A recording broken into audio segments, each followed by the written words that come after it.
Man, I'm out here driving, But if you can see in the background, it's kind of nice, man. Countryside.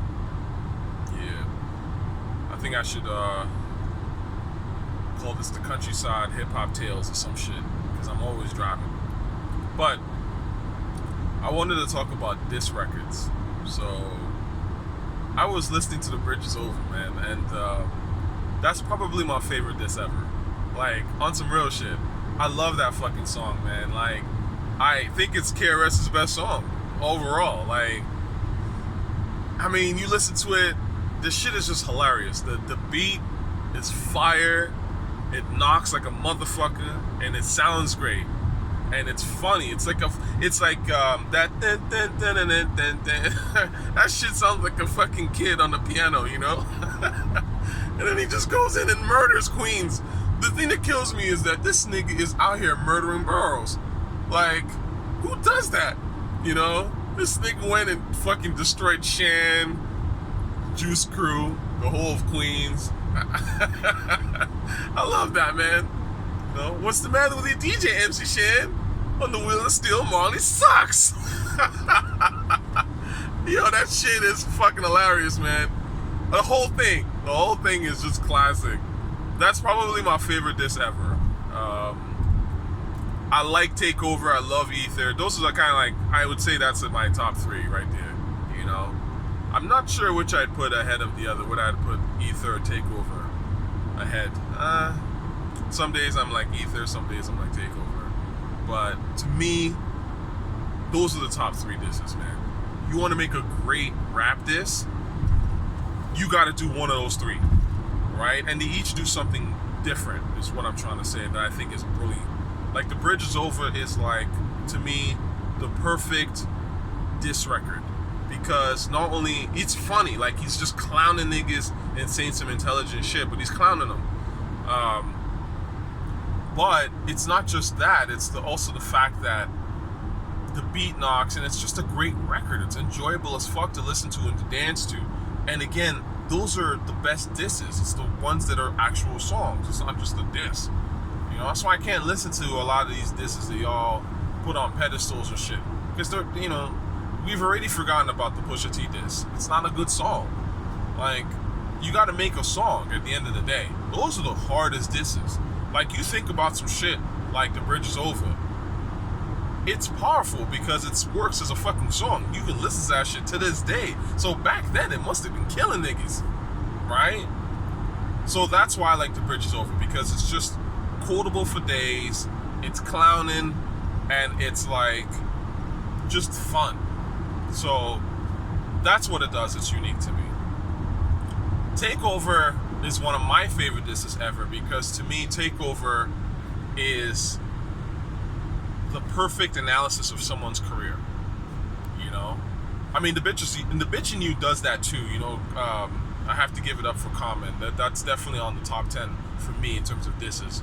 He just fucking broke down Ice Cube's career and into fucking molecules and shit. But that's the Takeover, and that's why people look at it and say, oh, Takeover is facts, quote unquote, even though not all of it is 100% fact. But the idea is, Jay-Z went at Nas and just said some truthful shit. Like, he broke down his Illmatic. You have one hot album every 10-year average, and that's so lame. Nigga, switch up your flow. Your shit is garbage. What you trying to acknowledge? And then you hear the fuck out of here in the background, right? Like, he just broke down, like, this is who Nas is. He's a fraud. He tries to be smart, but he's really just a hood nigga who makes dumb decisions and is a fraud. And, oh, I fucked this girl, right? Like, I mean, it's pretty smart shit. But like I said, my favorite part of that whole shit is, him basically saying how Illmatic was your best shit, and then went from Nasty's Nas to Esco's trash, right? Had a spark when you started, but now you just garbage. And the reality is, that's the truth. Like, at that point, Nas was garbage. Like, he was getting garbage. So that's gotta hit. Like, you know what I mean? Like, a great diss has to hit at that kind of truth. You know what I'm saying? Went from top 10 to not even mention it all, to then your bodyguard having a better verse than you. Like, you know what I mean? That's the truth. So I like that kind of diss, man. And to me, that's how you diss somebody. You have to diss their whole music. You have to say, yo, you know what? Their music sucks. Their approach to hip hop sucks. That's how you really get at niggas. You can't just be like, oh, yo, your girl's whack. I don't like your mother. Or, yeah, nigga, I'ma shoot you when I see you in the street. Like, who gives a shit? You have to break down, like, hit him up. Even hit him up, as wild and crazy as it is. Pac had this crazy and amazing line where he's like, you claim to be a player, but I fucked your wife. Like, you know, shit like that is like brilliant, because you're breaking down someone's claims, right? He's looking at Big and saying, Big is claiming to be a player and all that, and meanwhile, I'm here with his wife. So what's that about? You have to expose why that person is a fraud in their music, necessarily, and how they portray themselves in music. That's what I'm saying. So I like Takeover a lot. And then, of course, Ether to me is another brilliant kind of response, because it's kind of I would say it's the kind of record that you can really only make in response to someone, if that makes sense. Because the whole angle of Ether is, you're an attention whore, get off my dick, right? Which I think is such a brilliant way of kind of clapping back at someone, right? Because that's essentially, he characterized Jay-Z as an attention whore, right? And he did it brilliantly well. Just, you know, saying that you ride anything for attention and you're coming at me, you don't even really want to diss me. Like, you love me. Like, you know what I'm saying? I'm your favorite rapper. You know what I mean? And so that's like another way, another angle that you can go at these disses. Like, if someone disses you, you can just be like, yo, like, especially out of thin air, it's like, who the fuck are you? You know? And you see this on the internet sometimes, you know, like, you make comments and, you know, I used to have all mad people, like, out of fucking nowhere. Like, you know, I'm like, who is this person, right? So that's a real thing. People will whore for your attention. And so I think Nas's clapback in that response was brilliant. So those are my top three, and I think that's kind of how you do it, you know? You have to diss the person, man. Like, them, you know, the hits have to be fucking strong, you know? You look at someone like even 50, one of the greatest disses I've ever heard from 50, to be honest with you, it's not even the shit that he had against Ja Rule. Because a lot of people, like, your life's on the line and stuff like that. I mean, that stuff is cool.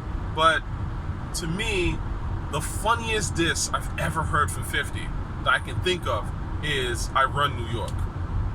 And, you know, one word out your mouth, I push style shit back, and then you get Tony A on the back going, woo! That shit was killer. Like, I mean, I remember when that shit came out and it was like, yo, did you hear this shit? Had the Locks go on radio and shit like that, talking about we want our publishing. Like, you know what I mean? Like, that's a diss. Like, that's a diss that really, you can tell it went to their fucking dome and we're like, oh, we gotta fucking handle this shit. You know what I mean? Like, you gotta say truthful shit. It's not about, you know, your baby moms and, you know, like, whether I clap you when I see you. It's like, yo, listen, you claim to be, you're on here, you know, with the shiny suits and shit, but you owe money. You're using rented jewelry. You know what I'm saying? Or I have the power to push your shit back. Like, that's crazy. You know, and I would love to see the quality of disses come up, man. It's a lost art form, man. The last really good, or I should say decent diss I heard was The Game. The Game had a nice little diss against Meek Mill, where he's like, the louder you scream, the whacker the verse. Wow. I'll put that Dick Chaser logo on the back of your hearse. Whoa, okay. He killed him. He destroyed Meek. As far as I'm concerned, that shit really destroyed Meek. You know, like low-key. And then Meek had to switch his flow up, because that shit was garbage. I think Meek Mill's kind of garbage, but again, you got to get to the truth. He didn't diss Meek and say, yo, I got shooters, I can come. Well, I mean, he did say some of that, but my point is, the hardest line in there was just analyzing how whack Meek's music was and his flow was. That to me is when you really get at it, nigga, man. So What are your favorite diss tracks? You know, feel free to leave a comment, let me know. But those are my top 3, man. Anyway, later, y'all.